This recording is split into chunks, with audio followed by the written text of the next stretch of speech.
इंदौर की परंपरागत रंग पंचमी गेर की तैयारी हुई तेज। गेर के संचालकों की कलेक्टर कार्यालय में हुई बैठक। पुलिस कमिश्नर सहित आला अधिकारी रहे मौजूद। इस बार गेर की सुरक्षा निगरानी ड्रोन से की जाएगी। असामाजिक तत्वों की निगरानी के लिए भी पर्याप्त पुलिस बल रहेगा मौजूद। परंपरागत गेर के संचालकों को दिशा निर्देश दिए गए। इसी के साथ कानून व्यवस्था बनाए रखने के लिए भी चर्चा की गई। विदेशी मेहमानों की मेहमान नवाजी एवं महिलाओं की सुरक्षा के दिए गए दिशा निर्देश। कलेक्टर आशीष सिंह ने गेर संचालकों को आचार संहिता के चलते क्रमानुसार चलने के दिए निर्देश। इसी के साथ राजनीतिक पार्टियों के चुनाव चिन्ह को इस्तेमाल न करने की दी हिदायत।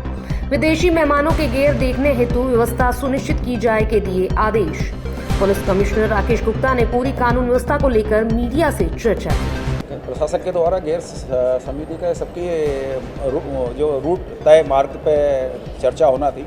कोई चाहता था कि हमारी गेर पहले निकले, कोई चाहता कि हमारी गेर पहले निकले। तो लेकिन हमारा कहना था कि जो परंपरागत मार्ग है और जो परंपरागत गेरें हैं, जो उनका मार्ग डिसाइड है और जो उनका समय निर्धारित है, उसी समय निर्धारित में निकलें। ये इस बात पे चर्चा हो रही थी गेर की। सर, मैंने बोला कि शहर में मतलब 2 त्यौहार रह गए, एक आनंद चौदस का त्यौहार और एक रंग पंचमी का त्यौहार। अगर आनंद चौदस के त्यौहार पर तो मिलें जब बंद हो गई, लेकिन उस वक्त मिल के मालिक लोग ही गेर और जुलूस निकालते थे। अब हमारा कहना है कि हमको इस गेर को 75 साल हो गए, यूनेस्को में ये शामिल हो रही है। भविष्य में ये धरोहर सुरक्षित रहे, उसके लिए भी सरकार से सहयोग राशि मिलना चाहिए सभी गेरों को जो लेना चाहें। कलेक्टर साहब ने एक तो तय मार्ग है उसके लिए करा, फिर जो नगर निगम के जो हमारे टैंकर मिलना चाहिए उसके लिए हमने करा। तो वो उन्होंने हमको आश्वासन दिया कि ये सब आपका काम जो है, जो भी निर्धारित पूर्व में कार्यक्रम रहता था उसी अनुरूप वो कार्यक्रम रहेगा।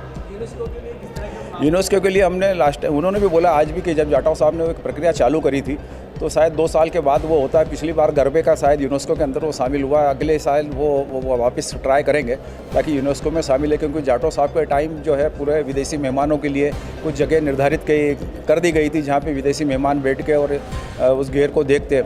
तो एक शहर का ऐसा समागम है कि जिसके अंदर ना तो कोई हिंदू, ना कोई मुस्लिम, ना कोई सिख, ना कोई ईसाई, कोई नहीं रहता और वो गेर के रूप में निकलता है।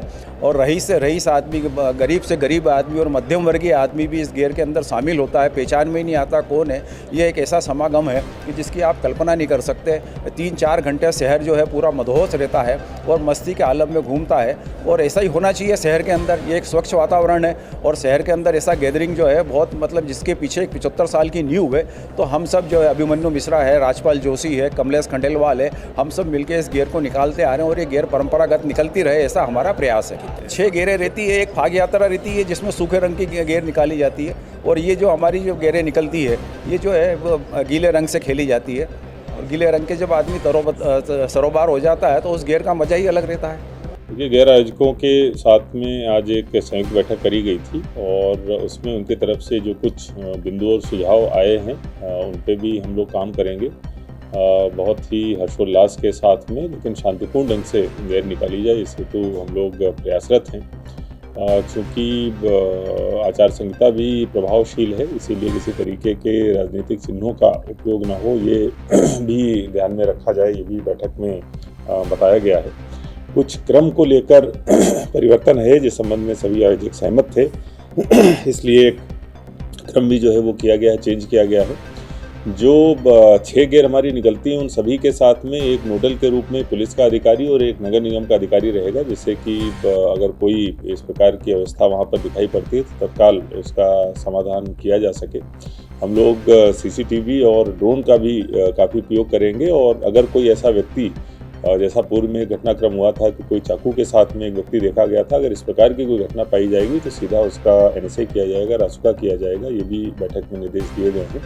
बाकी जो रूट के साफ़ सफाई और जो दूसरे इंतजामात हैं वो नगर निगम की तरफ से किए जाएंगे। पानी के टैंकर्स भी उपलब्ध कराए जाएंगे। जर्जर मकान अगर कोई हैं तो उनको चिन्हांकित करके भी उनके ऊपर कार्रवाई करने हेतु निर्देश दिए गए हैं।